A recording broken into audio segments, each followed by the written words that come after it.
Mà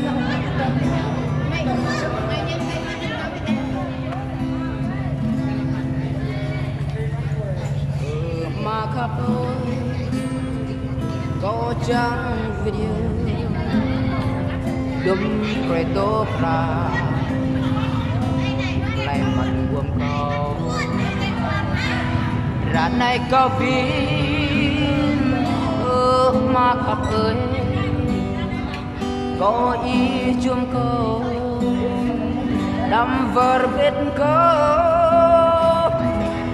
mà khắp ơi có chẳng yêu câu chuyện nặng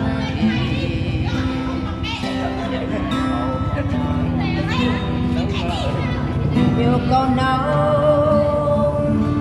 bre câu đi tiếng quan đi tuy ăn đồ làm sao mà khắp ơi có nhớ chi lại tin mà khắp ơi có nhớ chi ai ta mà khắp ơi có buồn gương sắp ý chẳng cơ cầu thì chỉ na kia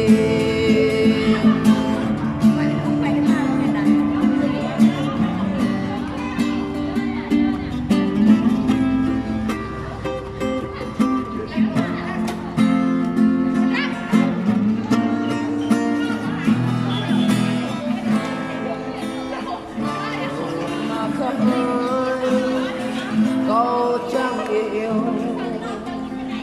câu chỉ nặng câu màu nắng yêu câu nào câu gì tình quan ý ăn tô lòng sao